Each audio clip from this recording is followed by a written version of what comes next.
So August 19th இந்த Hindu news பேப்பரை discuss பண்ணலாம். ஓகே, ஸோ ஃபர்ஸ்ட் என்ன அப்படின்னா, India bloc considers notion to remove CEC Gyanesh Kumar. ஓகேவா? ஸோ ஞானேஷ் குமார் அப்படின்னு சிஇசி ரிமூவ் பண்ணுறதுக்கான ப்ரொசீஜரும், சுப்ரீம் கோர்ட்டை ஜட்ஜை ரிமூவ் பண்ணுறதுக்கான ப்ரொசீஜரும், that means high court judges remove பண்ணுறதுக்கான ப்ரொசீஜரும் சேம் தான். ஸோ என்ன ப்ரொசீஜர் அப்படின்னு தெரிஞ்சு வச்சுக்கிறது பெட்டர். ஓகே, ஸோ நெக்ஸ்ட்டு அந்த பேஜில் பெருசாக எதுவும் இல்லை, மற்ற எல்லாமே எவால்வ் ஆகிட்டு இருக்கிற நியூஸஸ் தான். பர்டிகுலராக லைட்டாக ஹெட்டிங் மட்டும் ரீட் பண்ணால் போதுமானது. Okay, so next page number 2ல் எதுவும் இல்லாமா? ஸோ பேஜ் நம்பர் 3ல எதுவும் இல்லை, பேஜ் நம்பர் 4லையுமே எக்ஸாம் பாயிண்ட் ஆஃப் வியூவில் பர்டிகுலராக படிக்கிற மாதிரி திங்ஸஸ் எதுவும் இல்லை. பேஜ் நம்பர் 6ல் POCSO act is gender neutral, woman can be made accused.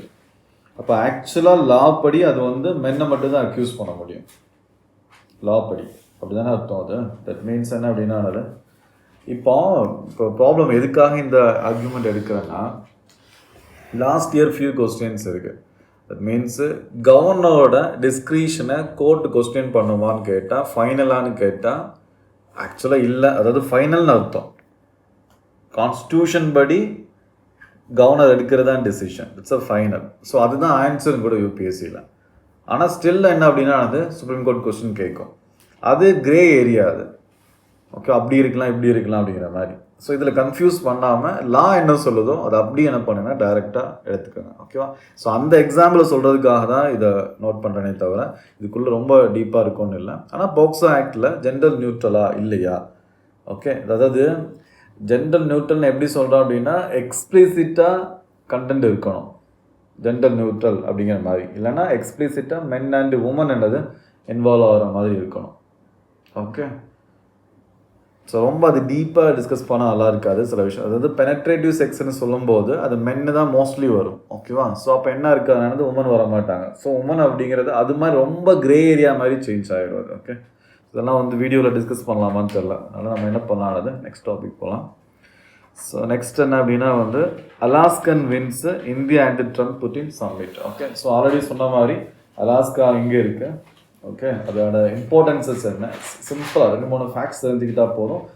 And அதோட மேப்பில் எங்கே இருக்குன்னு தெரிஞ்சு வச்சுக்கணும். ஓகேவா? So next, record reforms risking some revenue to boost consumption will help the economy. So அப்போ ரெவென்யூ அப்படிங்கிறது டேக்ஸ் மூலமாக வருது. ஸோ கவர்மெண்டோட ஆர்கியூமெண்ட் என்ன அப்படின்னா, டேக்ஸை கம்மி பண்ணோம் அப்படின்னா, டேக்ஸை கம்மி பண்ணால் நிறைய பேர் வந்து கம்ப்ளைண்ட்ஸ் இன்க்ரீசஸ் ஆகும், டேக்ஸை பே பண்ண ரெடியாக இருப்பாங்க. ஸோ 12% சொல்லும்போது 1 லட்ச ரூபாவில் 12,000 கொடுக்கணும் அப்படின்னு சொல்லும்போது அது கஷ்டமாக இருக்கலாம். ஸோ 5,000 சொல்லும்போது மேபி என்ன ஆனாலும் இறங்கி வந்து பே பண்ணுறதுக்கான பாசிபிலிட்டிஸஸ் இருக்கும். ஸோ அது மூலமாக வந்து டேக்ஸ் பேஸ் இன்க்ரீசஸ் ஆகும். நிறைய பேர் டேக்ஸ் என்ன பண்ணுவாங்கன்னு கிட்ட ரெடியாக இருப்பாங்க. அது மூலமாக இந்த டேக்ஸ் பர்சன்டேஜை டிக்ரீசஸ் பண்ணுறது மூலமாக ஃபோர்கோன் ஆன மிஸ் ஆன ஓகே டேக்ஸ் ரெவென்யூ எது மூலமாக எடுத்துக்க முடியும்னு டேக்ஸ் பேஸ் வந்து இன்க்ரீசஸ் ஆகிறது மூலமாக. ஓகேவா? ஸோ அதுதான் அவங்களோட ஆர்கியூமெண்ட்டு. அது லைட்டாக தெரிஞ்சு வச்சுக்கோ. அது போக இந்த விஷயம்லாம் ஜென்ரலாக எப்படி தெரிஞ்சு வச்சுக்கணும், இதெல்லாம் ஸ்டாட்டிக்ஸ் படிக்கும்போது பெட்டராக அண்டர்ஸ்டாண்ட் பண்ண வேண்டிய விஷயம் அது. ஓகே, ஸோ இதில் நமக்கு நோட்ஸ் மாதிரி எடுத்தோம் அப்படின்னா மோஸ்ட்லி என்னது 12%, அதாவது நம்பர் ஆஃப் டேக்ஸ் ஸ்லாப்ஸை ஜிஎஸ்டியில் கம்மி பண்ணுறாங்க அப்படிங்கிறது. இன்னும் ஆல்ரெடி சொன்ன மாதிரி இது இன்னும் எவால்வில் தான் இருக்குது, இன்னும் அஃபிஷியல் எதுவும் வரல, அஃபிஷியல் ரிப்போர்ட் எதுவும் வரல, அஃபிஷியல் அனௌன்ஸ்மெண்ட் எதுவும் வரல அப்படிங்கிறனால வெயிட் பண்ணி. ஓகேவா? ஸோ அந்த ஆர்டிக்கல் லைட்டாக படிச்சுக்கோங்க. நெக்ஸ்ட்டு கீழே பார்த்தீங்கன்னா அந்த பிளாஸ்டிக் ரிலேட்டடான நியூஸஸ் அது ஏன்னா. ஸோ அதனால் ப்ரிலிம்ஸ் மெயின்ஸில் நிறைய கேட்கறதுக்கான பாசிபிலிட்டிஸஸ் இருக்கும். ஒரு 1 or 2 வீக்ஸில் வந்து கம்ப்ளீட்டாக பிளாஸ்டிக் ரிலேட்டடாக ஒரு வீடியோ வந்து நம்ம ரிலீஸஸ் பண்ணுவோம். ஓகேவா? ஸோ இதில் வந்து என்னது லாஸ்ட்டு வந்து தி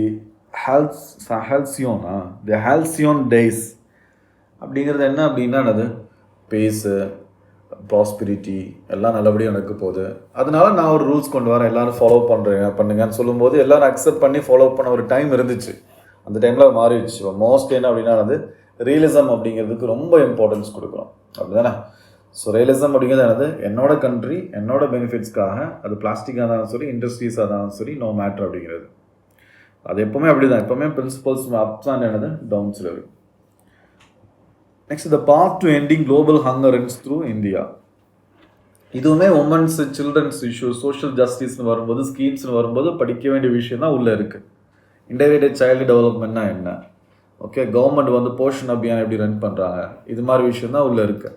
ஸோ ரீட் பண்ணி ஆல்ரெடி படித்து வச்சு ஸ்ட்ரென்தன் பண்ணலாம். இல்லை ஒவ்வொரு டேர்முக்கும் அதுக்கு மீனிங் கண்டுபிடிக்க ஆரம்பித்தோம் அப்படின்னா, நோட்ஸ் எடுக்க ஆரம்பித்தோம் அப்படின்னா ஒரு மாதிரி அங்கங்கே எடுக்கிற மாதிரி தான் இருக்கும். பெட்டராக என்ன அப்படின்னா அது நீட்டாக ஒரு கிளாஸ் அட்டன் பண்ணிவிட்டு, இல்லைனா அது ஒரு மெட்டீரியல் எடுத்துகிட்டு ரீட் பண்ணிவிட்டு அதுலேருந்து நோட்ஸ் எடுத்துக்கணும். பொதுவாக சைல்டு இஷ்யூஸஸ் என்ன இருக்குது, மால் நியூட்ரிஷன்னா என்னென்ன இஷ்யூஸஸ் இருக்குது அப்படிங்கிற மாதிரி. ஓகேவா? ஸோ அதனால் அப்படி ரீட் பண்ணணும். ஆனால் இந்த டேர்ம்ஸ் எல்லாம் திரும்ப திரும்ப கேட்கும்போது தான் பெட்டராக என்ன பண்ண முடியும்னா அது ரிமெம்பர் பண்ண முடியும். திரும்ப திரும்ப எல்லாரும் கேட்குற கொஸ்டின்ஸ் இதுதான், எவ்வளோ ஃபேக்ட்ஸுக்கு எப்படி ரிமெம்பர் பண்ணுறதுன்னு. அது திரும்ப திரும்ப ரிமெம்பர் ஆகும்போது ஆல்மோஸ்ட் என்ன ஆயிரும்னா அது இந்த லைஃப் ஸ்டைல் மாதிரி ஆகிரும், நீ டெக்னிக்கல் டேர்ம்ஸ் யூஸ் பண்ணுறது.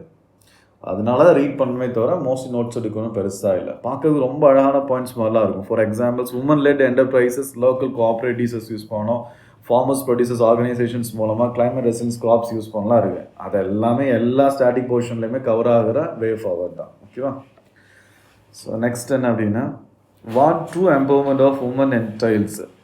அதாவது இப்போது அந்த எக்ஸாம்பிள் வேணால் கொடுக்கலாம். ஃபார் எம்பி பிரஜ்வால் ரவண்ணாவோட ரேப் கேஸில் ஒரு 47 ஓல்டு டொமஸ்டிக் உமன் வந்து ஹை ப்ரொஃபைல் சப்போர்ட் இல்லாமல் எப்படி வந்து பிரேவாக நின்று என்னது அந்த கேஸில் வந்து இருந்தாங்க.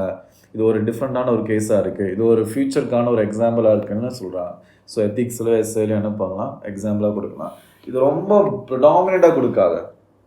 ஓகே, ஃபார் எக்ஸாம்பிள்ஸ் எஸ்ஏ எதப்புறன்னு சொல்லிட்டு ஸ்டார்டிங்கில் என்ன பண்ணிவிடாது, இந்த எக்ஸாம்பிள் பெருசாக கொடுக்கக்கூடாது. வேணால் ஒரு ரெஃபரன்ஸ் மாதிரி கொடுக்கலாம். எத்திக்ஸ்லேயே ஒரு ரெஃபரன்ஸ் மாதிரி இப்போ ஸ்டார்டிங்லேயே கொடுக்குற இன்ட்ரொடக்ஷன்ஸ்க்கு இது கொடுக்கக்கூடாது. ஓகேவா?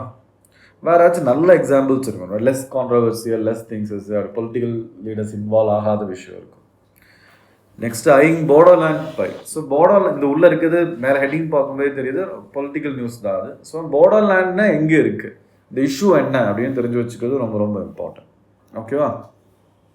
போடோலேண்ட் அஸ்ஸாமில் இருக்குது அப்படி தானே. ஸோ இம்பார்ட்டண்டான ஒரு area land. Next China's ejiao boom kills.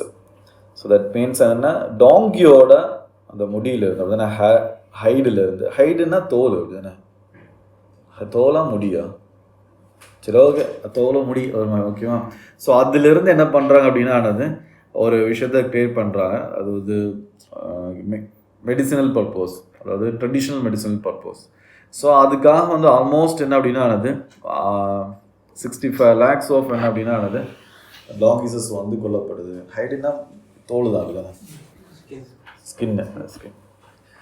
So அப்போ என்ன அப்படின்னா அந்த ஸ்கின்னை எடுக்கிறதுக்காக இது ஒரு எக்ஸாம்பிளாக கொடுக்கலாம். இந்தியாவோட இருந்துச்சுன்னா ரொம்ப கேட்க பாசிபிலிட்டிஸ் இருக்கும், சைனீஸ்னால கேட்க பாசிபிலிட்டிஸ் கம்மி தான். ஆனால் சைனாஸ் எஜியாவோவுக்காக டாங்கிஸ் எப்படி கில் பண்ணுறாங்க, எப்படி இது மாதிரி இன்ட்ரெஸ்டிங்காக ஃபேக்ட் கொடுக்கும். மற்ற எல்லாரும் வேறு சிம்பிளாக கொடுக்கும்போது கொடுக்கலாம். ஒரு லைன் தான் இதுலேருந்து நோட்ஸ் எடுக்கிற மாதிரி இருக்கும்.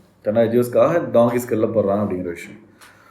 ஸோ நெக்ஸ்ட் உள்ளே போய் அங்கே இதெல்லாம் இருக்கும், ரிசர்வேஷன்ஸோட நேமு, ஆஃப்ரிக்காவில் இருக்கிற கம்யூனிட்டி நேம், ரிசர்வேஷன்லாம் இருக்கும், அதெல்லாம் எடுக்க வேணாம். ஓகே, ஸோ நெக்ஸ்ட் என்ன அப்படின்னா அதான் பொலிட்டிக்ஸ் தான் இருக்குது. நான் பேஜ் நம்பர் 10ல், பேஜ் நம்பர் 11லையும் பொலிட்டிக்ஸ் இருக்குது. சுபான்ஷு சுக்லா அப்படிதானே. ஸோ ஆக்சியோம் மிஷனில் இந்தியாவிலேருந்து போன person Shubhanshu Shukla. Almost 50-100 times வந்திருக்கும் அந்த நேமு. ஸோ நான் அந்த நேம் தெரிஞ்சு வச்சுக்கணும். ஓகே, எப்படி போனார் லைட்டாக. ஸோ ரொம்ப அவரோட ஃபேமிலி டிஸ்க்கு என்னது டீட்டெயில்ஸாக எடுக்க ஆரம்பிச்சாரு. பிஸ்னஸ்ன்னு பார்க்கும்போது அதில் வந்து SEBI paper mutes flexible minimum share holding நார்ம்ஸ்னு இருக்குது. அதாவது நீ ஒரு கம்பெனியை வந்து அதாவது ஷேர் மார்க்கெட்டில் இன்ட்ரடியூசஸ் பண்ணாலே என்ன அர்த்தம் அப்படின்னா நீங்கள் பப்ளிக் லிமிட்டடாக ஆகிட்டீங்கன்னு அர்த்தம். யார் வேணால் அவங்க ஷேரை வாங்கலாம், யார் வேணால் அவங்க ஷேரை என்ன விற்கலாம். ஸோ அதில் பப்ளிக் லிமிட்டட்னு சொல்லிட்டோம். அங்கேயும் போயிட்டு பார்த்தோன்னா ஃபியூ பீப்புள்ஸ் மட்டும் இருக்கக்கூடாது இல்லையா. அதனால மினிமம் 25% யார்கிட்ட இருக்கணும் அப்படின்னா பப்ளிக்கிட்ட இருக்கணும். இந்த பப்ளிக்குக்கும் டெஃபினேஷன் இருக்குது, அதுவுமே நீங்கள் ஸ்டார்டிங் போர்ஷனாக கவர் பண்ண விஷயம். ஓகேவா? இப்போதைக்கு தெரிஞ்சால் போதும் 25% இருக்கணும். அந்த 25% அப்படிங்கிறத என்ன பண்ணுறாங்க அப்படின்னா ஃப்ளெக்சிபிளாக மாற்றுறாங்க. ஃப்ளெக்சிபிள்னா உடனே அட்டைன் பண்ண வேணாம், ஒரு 5 இயர்ஸ்க்கு 10% அட்டைன் பண்ணு, இன்னொரு 10 இயர்ஸ்க்குள்ள 25% அட்டைன் பண்ணு. இது மூலமாக நிறைய கம்பெனிஸ் இந்தியாவில் வரதுக்கு எப்படி யூஸ்ஃபுல்லாக இருக்கும். சும்மா லைட்டாக தெரிஞ்சு வச்சுக்கோங்க, அவ்வளோ. அது இதுவுமே இன்னும் அஃபிஷியலாக அனௌன்ஸ் பண்ணலை, அதனால் அதுக்குள்ளே என்ன பண்ண வேணாம், நோட்ஸ் எடுக்க வேணாம். Okay, so next, Israel has a deliberate policy of starvation அப்படிலாம் ரிப்பீட்டாக நடந்துட்டுருக்காங்க. மற்றபடி வேர்ல்டு நியூஸில் எதுவும் இல்லை. ஸ்போர்ட்ஸ்லேயுமே பார்த்தீங்கன்னா இன்றைக்கும் எதுவும் ரொம்ப ஸ்பெசிஃபிக்காக மென்ஷன் பண்ணுற மாதிரி எதுவும் இல்லை. ஓகேவா? That's all.